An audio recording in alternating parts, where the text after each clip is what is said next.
Okay, so let's proceed with our next topic. So it's workflow automation. So ito siya, automation. So ito yung pinaka-paborito kong part ng Go High Level kasi I am an automation specialist sa freelancing. So ayun yung in-offer ng service. So ngayon, gagawin natin siya sa Go High Level. And maggawa tayo ng automation that relies on lead capture with instant follow-ups. No? So tara, gawin na natin. Click mo yung automation. Tapos, create workflow. Start from scratch tayo. So, ayan. Bale, ito na yung automation natin, yung workflow environment. So, first step is mag-set tayo ng triggers. So, yung trigger is, yung basically, nag-trigger doon sa automation para mag-run siya. So, ngayon, yung form submitted, yung gagamitin natin. So, kanina, di ba, nag-set up tayo ng form doon sa Carco to na website. So, gamitin na rin natin yun dito sa ating automation, no? So, yan. Workflow trigger, form submitted, then add tayo ng filters. So, filters is, form is, yung form 0. Yun nga, kanina, diba? Form 0 yung pangalan. So, kasi pagka hindi natin to ginawa, itong filters is, lahat ng form is matitrigger tong automation na to. So, ngayon, sinet natin, form 0 lang yung babantayan niya, no? Na form. So, every time na may mag-submit ng form, yung form 0 nga, magti-trigger tong automation na to. So, yun, that's it. So, save natin yan. Then, next is siguro mag-send tayo ng SMS. So, let's say, or siguro mag-add muna tayo ng tag. So, add contact tag. So, para meron lang tayong palatandaan, guys, kung saan galing yung lead na yun, no? So, new lead for service. Ayan, bale, in-add ko na yan kanina. So, pag wala namang kayong ma-add or wala pa siya sa list, yung tag na gusto nyo, type nyo lang yon. Tapos, add new tag. Okay? So, yan. Click mo yan. Di ba?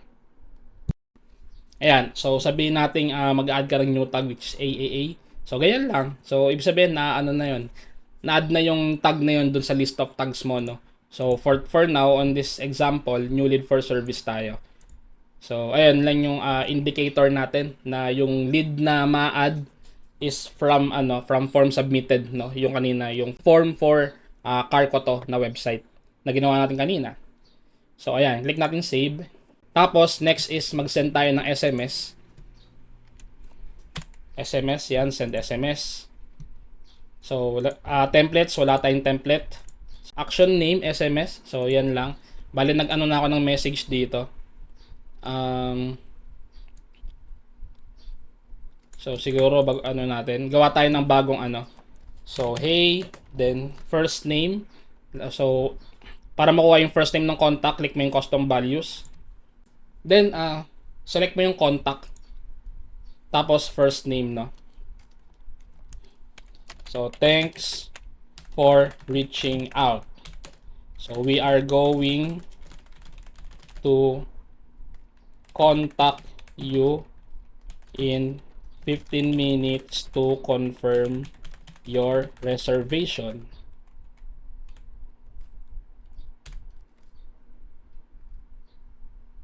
Ayan. So, siguro maglagay pa tayo ng additional na detail dun sa sa SMS natin.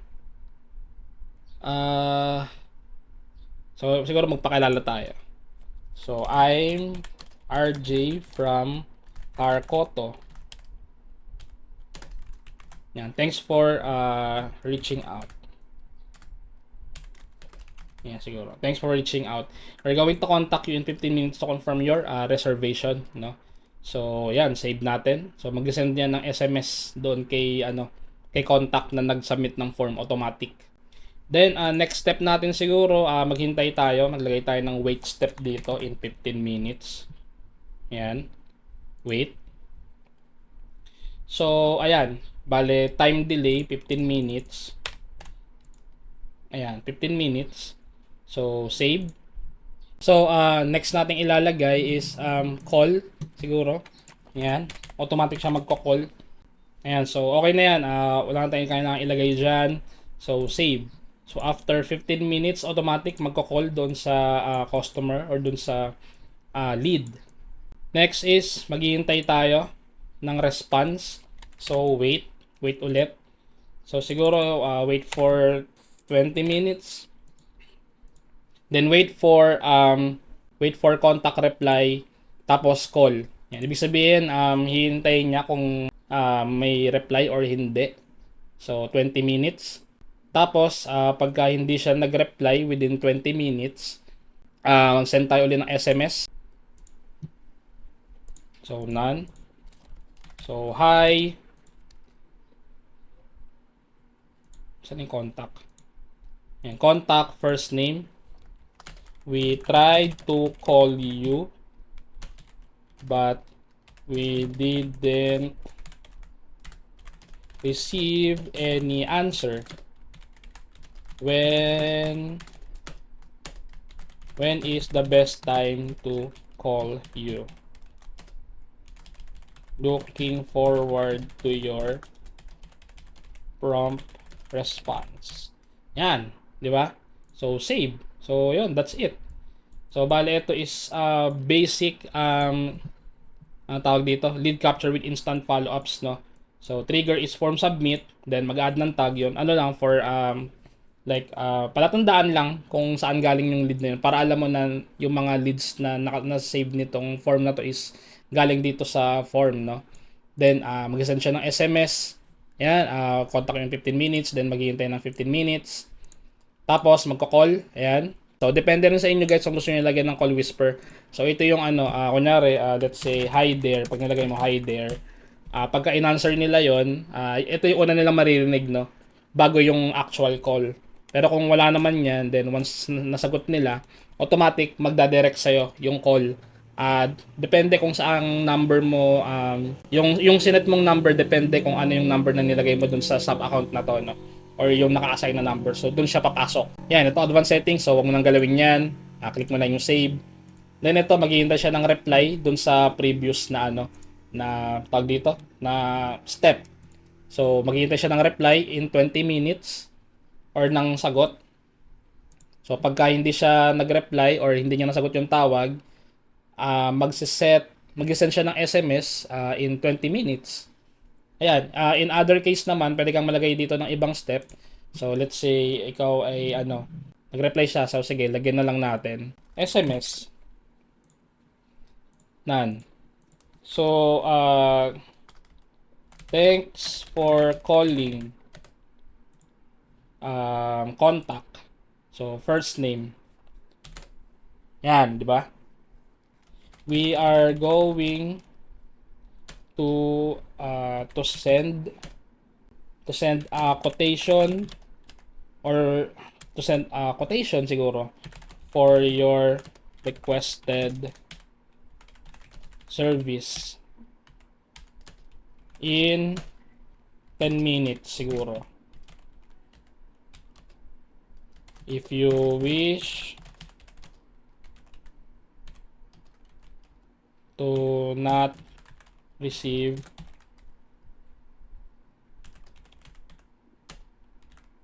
just reply not interested. Yan. So save. Yan, just reply not interested na lang muna. So, siguro magdadagdag pa tayo ng isa pa automation mamaya for this para madugtungan. Save. Yan. Okay? So, yun, that's it for the first part ng automation natin na lead capture with instant follow-ups, no? So, yan, one SMS sent.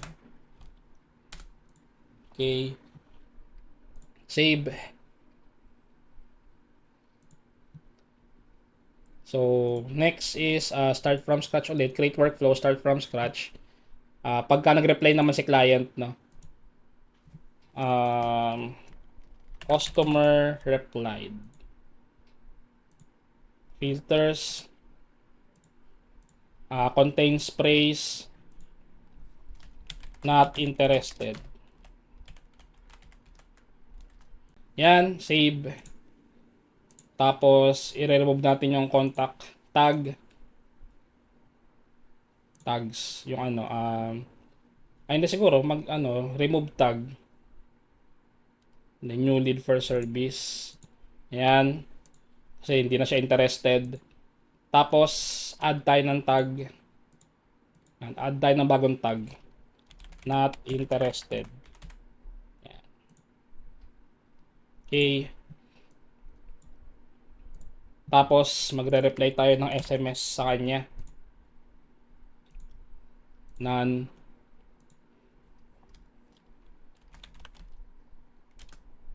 Ano ba? Thanks. Contact, first name. You are not going to receive na proposal as requested. Yan. Yan lang. So, save. Tapos, save. To customer not interested. So, yan. I-rename nyo yung mga ano nyo, mga workflows nyo para mas madali siyang intindihin or kung para saan siya. 'Di ba? So, back to workflows na tayo. Siguro ito kulang pa. Kasi mag-send daw tayo ng ano eh. Pagtan siguro natin to. If you want to us to proceed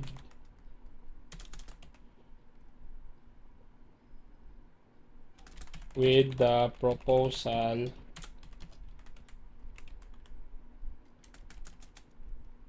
reply with interested.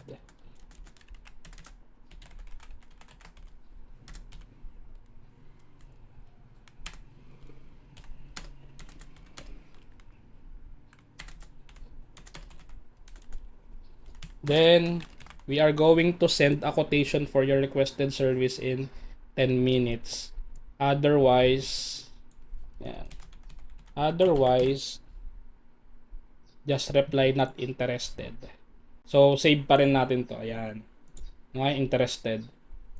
Save. So, siguro wait tayo ng reply. Dito na lang siguro. Wait. Tapos, contact reply. SMS. Timeout. In 2 minutes. 3 minutes. In 5 minutes. So, we are expecting your reply in 5 minutes.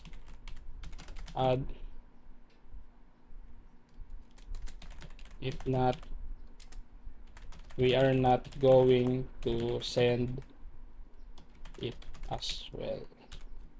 Yan. Siguro ayusin na lang yung sentence dito kasi hindi ako mano sa English eh. Siguro nakuha niya naman yung thought, no? So, kapag hindi siya nag-reply within 5 minutes, so disregard na yung call, yung lead. Magiging ano na siya, magiging not interested na rin siya, no? Yan. Siguro idugtong natin to sa not interested. Pwede naman yun eh. Ito oh. Workflow. Yan. Add to workflow. Yan. Save. Yan. So, magti-trigger na siya. If else tayo. Select contact reply. Replied message is interested. Yan. Save. Tapos pag hindi interested, otherwise, doon na siya papasok ulit sa kabila. Workflow. Yan, not interested. Kasi hindi niya inano yung keyword eh. So tapos dito, mag-send na siya ng ng proposal. So let's say proposal. Ay, wala. Document. Ayan, send documents and contracts. Yan, from user, das template. Wala pa tayong template eh, pero ayan yung magiging action. So siguro gawin natin mabilisan yung document. Dami document natin. Punta kayo sa payments para makita nyo yung documents, no? Ayan, all documents and contracts. Ayan. So, add tayo ng bago, new. Tapos, new document. Let's say, siguro gawa na lang tayo ng template library, yan, template. Automotive. So, ayan. Siguro car wash. Ayan. Continue. Mabilisan lang, add tayo ng template para dun sa contract para mabuo yung automation natin. Tapos pwede nyo rin yung gamitin pang portfolio. Ayan, di ba? So, ayan. Ito na yan. Save na natin to. Balik tayo dun sa automation natin. Refresh natin yung page natin.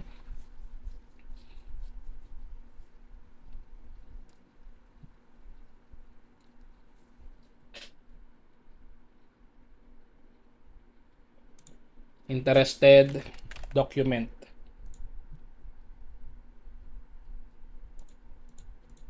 Ayan. So, save. Ayan. Automatic. Pagka nag-reply siya na interested, yun, makapag-send siya ng ano, makaka-receive siya ng proposal rather. Okay, so ayun na, pwede niya itong gawin pang portfolio, guys. So, ito ang ano, tawag dito ay lead capture with instant follow-ups, no? So, ayan. Then, hindi lang siya follow-up eh. Pwede na rin siya mag-send ng proposal. So, yun, that's it for that workflow automation sa ating Go High level.